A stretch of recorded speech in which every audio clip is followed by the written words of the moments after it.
Good morning everyone, welcome to অবকাশে দেবযানী। আমি দেবযানী। আজকেও তোমাদের সাথে একটা ছোট্ট ব্লগ ভিডিও তোমাদের সাথে শেয়ার করছি। আর সকালবেলা টিফিন খাওয়া গেছে, কিছু বাসন ছিল ধোয়া হয়ে গেছে। সকালে ওটস খেয়েছিলাম আর সাথে একটু ডিম সেদ্ধ খেয়েছিলাম খানিকক্ষণ বাদে। আর এখন দেখো এই কালো আঙুরগুলো আনা হয়েছে, খালি মুখে চলে আসে কালো জাম। তো যাই হোক, ওইটাকে ধুয়ে রেখেছি, বারে বারে ঘুরতে ফিরতে খাওয়া হবে।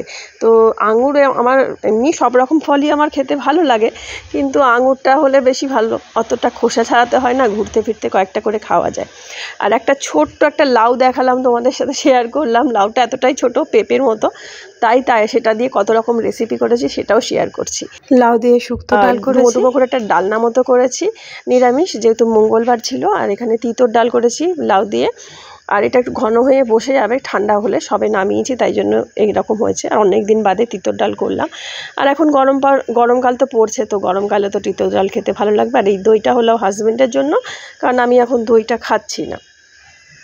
আর লাউয়ের খোসা ভাজা করেছি। তো দেখো, আবার কিছুটা সবজি আনা হয়েছে। তো লাউটা তো খাওয়া হয়ে গেছে দুপুরবেলা। রাত্রিবেলা সবজি নিয়ে এসেছে, কারণ দুপুরেও বাজারে গিয়েছিল মেথি শাক আর কয়েকটা টুকটাক সবজি আনবে বলে। আর সেই সবজিগুলো কিনে দোকানেই ব্যাগটা ফেলে এসেছিলো। রাত্রিবেলা আবার গেছে, তো বলছিল যে মানে বন্ধ থাকবে, তো যেহেতু মঙ্গলবার, তারপর গিয়েছিল, তা দেখলো যে না, খোলা আছে, নিয়ে এসছে। তো লাউটা খেতে ভালো লেগেছে বলে আবার লাউ নিয়ে এসেছে। এই হচ্ছে সমস্যা। আর এই পটলটা নিয়ে এসেছিলো মেনলি দুপুরবেলা, ওই মেথি শাকটার পটল ভাজাটার সাথে করা হবে বলে, কারণ সিজনের ফার্স্ট পটল, সেটা ভাজলে ভালো লাগবে খেতে। তো সেটা দুপুরে তো কপালে জোটেনি, তো ওইটাকে বললো যে রাত্রিবেলা ভেজে দিও, তো সেটাকে ভেজে দিয়েছিলাম। তো এই ক্লিপস তোমাদের সাথে দিনে শেয়ার করলাম। আর দেখো, এটা হচ্ছে আজকের ক্লিপস। সকালবেলা আমাদের কুট্টু সেরমভাবে এখন ঘুমাচ্ছে রোদের মধ্যে, ওরও এখন কষ্ট হচ্ছে, শরীর গরম হয়ে যাচ্ছে। তো যেখানটা ছায়া পাচ্ছে সেখানে এইভাবে শুয়ে পড়ে থাকছে।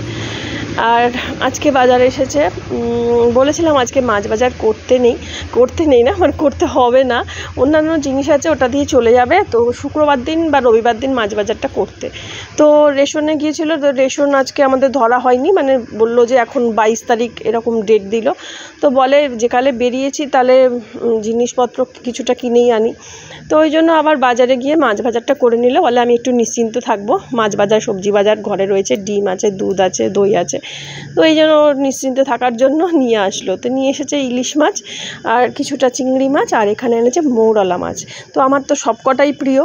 মৌরলাটা মনে হচ্ছে এক্ষুনি বাটি চচ্চড়ি বানাই, কিন্তু রেখে দিলাম, একটুখানি ভাজা করব দুপুরে খাওয়ার জন্য।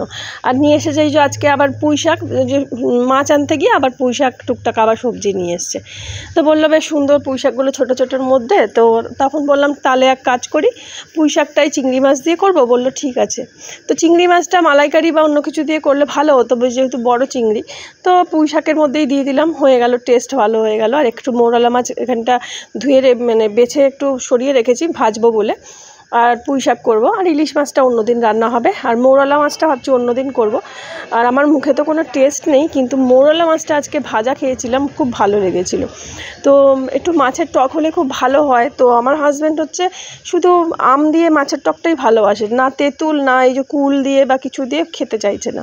তো আম আবার বাজারের থেকে আম বললে সে তো দেখবো গাছ ধরে নিয়ে চলে এসেছে, এই হচ্ছে মুশকিল। তো এই দুদিনের দুটো ক্লিপস, মানে রান্নাবান্নার ক্লিপস তোমাদের সাথে একটু শেয়ার করছি, কারণ সেভাবে কোনো কাজকর্ম সেভাবে আমার হচ্ছে না, পারছি না করতে। আর এখন এই যে বলি যে ভিডিও দিতে ইচ্ছা করে না, তো এই ভাবছি এই যেরকম ইচ্ছা হবে মনে। অনেক তো সুন্দর সুন্দর ব্লগ দিয়েছি, অনেক ভালো ভালো ভিডিও দিয়েছি, অনেক সুন্দর এডিটিং করেছি, অনেক কিছু, এত এই 4-5 বছর ধরে দিয়েছি। এখন নিজের মনের খুশিতে ভিডিও দেবো, এটাই ভাবছি। যেদিন ইচ্ছা করবে দেবো না, আর যেদিন ইচ্ছা করবে সেদিন ভিডিও দেবো, এরকমই ভাবছি। তো মৌরলা মাছগুলো এনেছে, মৌরলা মাছের মাথাগুলো দোকানে ওরা নিয়ে করে নিয়েছে। তো আমি বললাম সেটা যদি নিয়ে আসতে, অন্তত আমাদের কুট্টুসও খেতে পারতো। আর মৌরলা মাছের মাথাটাও তো কত ভালো লাগে চিবিয়ে খেতে, তাই না? কী করব, মায়াও লাগছে। বলবে যে মাছ তো কাটতে যাও না, আবার বলছে এইরকম কথা। কি করব, কিছু করার নেই। আমি তো ভাবছিলাম এরকম অল্পই এনেছে, এটাই যদি আমি কাটতে যেতাম আমার এখানে আরও অনেকক্ষণ সময় লেগে যেত। যাক, আর কিছু করার নেই, নিয়ে এসেছে যেমন তাই রান্না করেছি। তো খুশি হয়েছি, কারণ ও ছোটো মাছ তো কিছুতে আনতে চায় না, তাই জন্য খুব খুশি যে যাক চুনো মাছটা তো ঘরে এসেছে। আর এখন এরকম ছোটো ছোটো মাছই খাওয়া দরকার, যেটা আমার হাজব্যান্ডকে বারবার বলি, খুব বেশি বড় মাছ খাওয়ার দরকার নেই। আর বড় মাছ খেতে গেলে সেইগুলোর যা স্বাদ, ও বাবা, দোকানে বারবার ওকে করে যে কাতলা মাছ নিয়ে যাও, রুই মাছ নিয়ে যাও। ও বলে না, রুই কাতলা নিলে ঝগড়া লেগে যায় বাড়িতে, দরকার নেই, অন্য মাছ নিয়ে যাও। তো এই এখন কি বলবো, ওই পুঁই শাকটা রান্না করছি, রসুন ফোড়ন দেব। আর একটা জিনিস আজকে রান্না করব, মেথি শাক। তো মেথি শাকটা না, মানে মেথি বা কালো জিরে ফোড়ন দিতাম আগে, তো পরের দিকে মেথি শাকে মেথি ফোড়নটা দিই না, কারণ হাজব্যান্ড বলবে তিতো তিতো খেতে লাগে। তো কসুরি মেথি অনেক সময় ওপর থেকে ছড়িয়ে দিই নামানোর সময়, আর নাহলে কালো জিরে দিই, এইভাবে করি। তো আজকে মেথি শাকটা রসুন আর পেঁয়াজ ফোড়ন দিয়ে করেছি। এটা সুচিস্মিতা বলেছিল যে একদিন পেঁয়াজ রসুন ফোড়ন দিয়েও মেথি শাক বানিয়ে খাবে, কেমন লাগে তাকে বলবে। তো খেয়েছি, ভালো লেগেছে।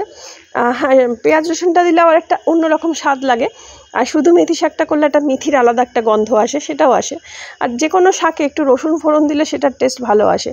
আর আমার তো রসুন খেতে এমনি ভালো লাগে, রসুনের টেস্ট ভীষণ ভীষণ পছন্দের। তো এই আজকে আমাদের রান্নাবান্না, সব কটা রান্নাবান্নাই ঠিকঠাক হয়েছিল। গতকালও নিরামিষ ছিল, যে কটা রান্না করেছি মানে লাউয়ের খোসা ভাজা, লাউয়ের দিয়ে শুক্তোর ডাল, আর লাউয়ের ডুমো ডুমো করে যে তরকারিটা করেছিলাম, তিনটেই খুব সুন্দর হয়েছিল। আর আজকেও তাই। তো দুদিন এভাবেই রান্না করছি।